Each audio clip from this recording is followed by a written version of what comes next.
नमस्कार। आप देख रहे हैं सच्ची मुठभेड़ का फेसबुक पेज और यूट्यूब चैनल। सच्ची मुठभेड़ में आज हम आपके लिए लाए हैं शैलेंद्र चौहान के काव्य संग्रह शैलेंद्र चौहान चयनित कविताओं की समीक्षा। समीक्षक हैं वरिष्ठ साहित्यकार सतीश धर। शैलेंद्र चौहान विद्यार्थी काल से ही साहित्य सृजन करते आ रहे हैं। पहले कविताएं और उसके बाद उन्होंने कहानियां भी लिखी हैं। शैलेंद्र चौहान के 5 कविता संग्रह अब तक प्रकाशित हो चुके हैं।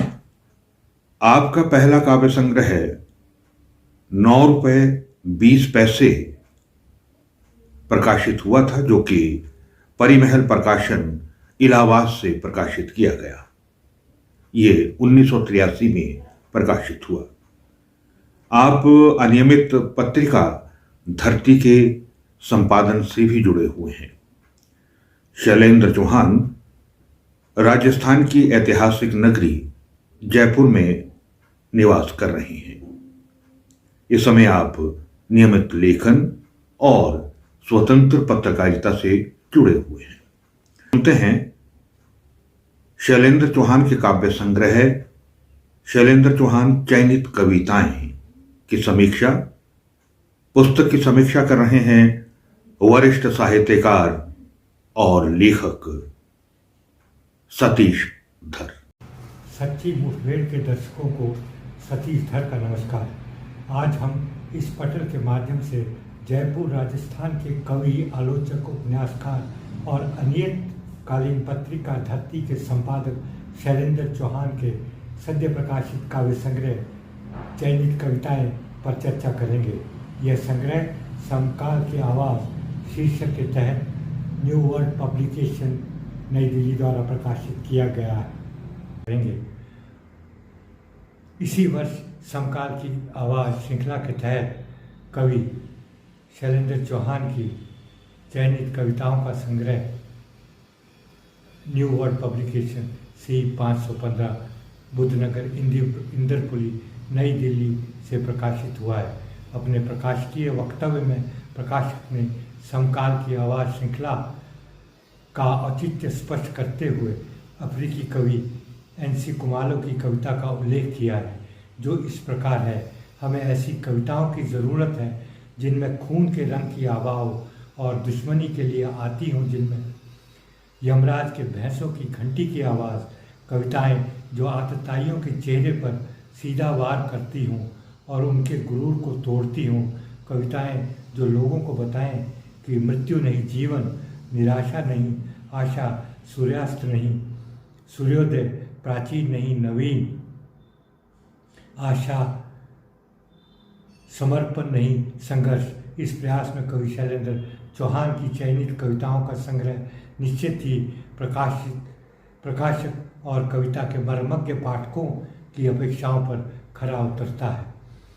कवि शैलेंद्र चौहान का पहला काव्य संग्रह 9 रुपए 20 पैसे के लिए वर्ष 1983 में परिमल प्रकाशन इलाहाबाद से प्रकाशित हुआ था।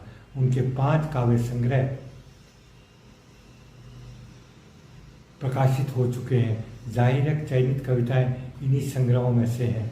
चयनित कविताएं संग्रह में छोटी बड़ी 60 कविताएं हैं। ये कविताएं कवि के आत्मसंघर्ष को आम जन की आवाज़ बन पाठकों को उद्वेलित करती हैं।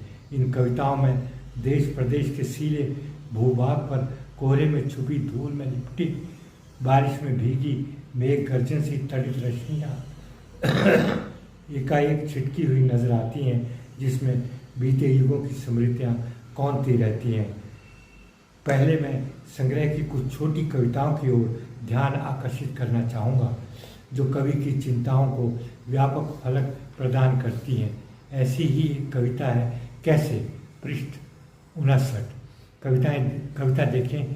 कैसे लुभाएंगी तितलियाँ, दौड़ पाएंगे मेमने, उड़ेंगी चिड़िया, आकाश में रंभाएंगी गायें, बहेंगी नदियाँ, हरियाएंगे वृक्ष, खिलखिलाते हंसते खेलेंगे शिशु, स्कूल जाएंगी कन्याएं, निर्भय निर्बाध, गहन अंधेरा है, फैल गए हैं बहेलिए शिकारी दुर्दांत दस्यु हर तरफ वन प्रांतर गांव और शहर में। कवि शैलेंद्र चौहान की कविताओं में वन प्रांतर गांव और शहर में फैले हुए वो बहेलिए शिकारी और दुर्दांत दस्यु मुखरित हुए हैं जो समाज को निरंतर खोखला करते जा रहे हैं। उनके भय से न गायें रंभा पाती हैं और न वृक्ष हरे भरे हो पाते हैं। ऐसी ही एक कविता है विरासत पृष्ठ 99, जिसमें कवि खून डकैती और बलात्कार के भय से गांव के कलुषित होने का एहसास पाठकों के समक्ष प्रस्तुत करता है।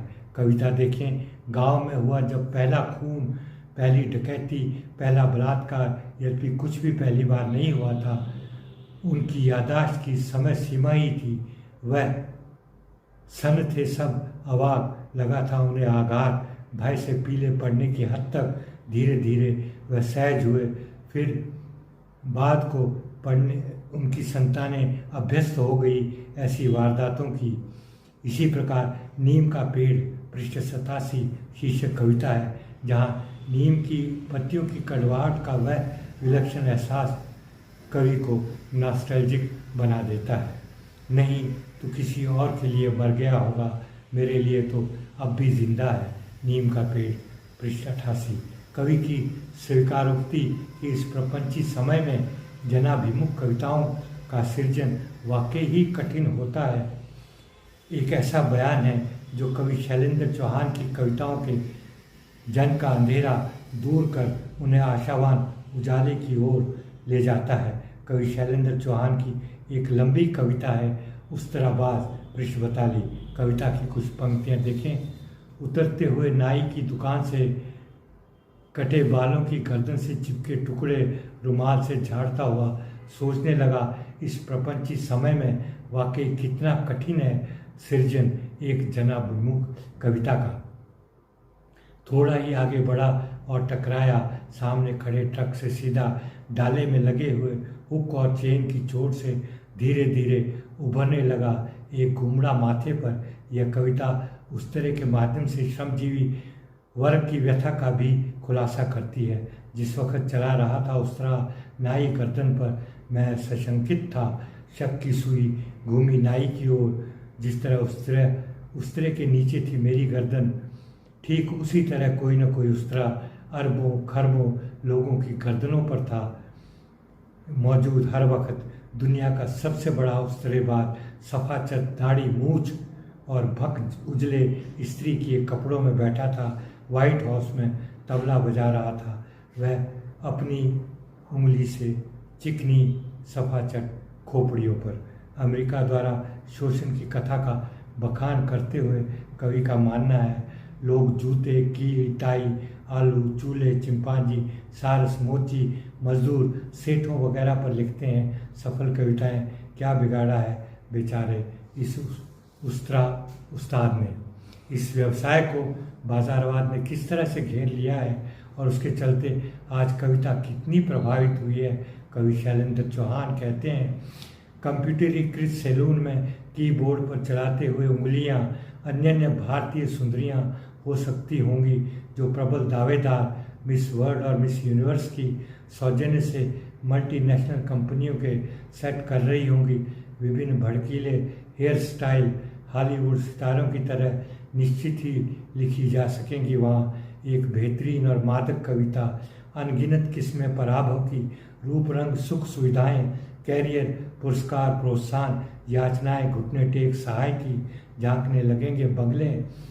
अवसरानुकूल व्यवहार करने वाले कवि एक बूढ़े प्रगतिवादी आलोचक की सफ़ेद झक धोती के किनारे से माथे से टकराएगी। एक और क्रूर कविता अचानक उभर आएंगे घूमड़े अनेक कविता शीर्षकों की तरह, यथा क्रूरता, युद्ध, उन्माद, धर्म, प्रेम, मूर्खता, चरित्र, प्रकृति, समाज इत्यादि इत्यादि। जन भावनाओं को नकारता यह बाजार प्रकृति को भी लील रहा है। वन बाजार पृष्ठ 39 कविता की निम्न पंक्तियाँ दृष्टव्य है। बाजार बाजार तो फैल रहा लगातार, कौन जाने इस झील के किनारे हो अद्भुत बाजार। कल अनगिनत रूम, फिर कहाँ जाएगा जंगल, क्या बचा रहेगा जंगल। कवि की ये चिंता वाजिब भी है, क्योंकि सारे जंगल पर इको फ्रेंडली कंज्यूमर के नाम पर सुपरमार्केट, बॉटनिकल गार्डन और भव्य बाजार छाया हुआ है। कवि शैलेंद्र चौहान का सद्य प्रकाशित काव्य संग्रह चयनित कविताएं जब मुझ तक डाक द्वारा पहुंचा तो पन्ने पलटते ही पहली नज़र उनकी कविता देरी पर मरी माँ पर पड़ी। चौंका देने वाले इस शीर्षक ने झकझोर कर रख दिया था।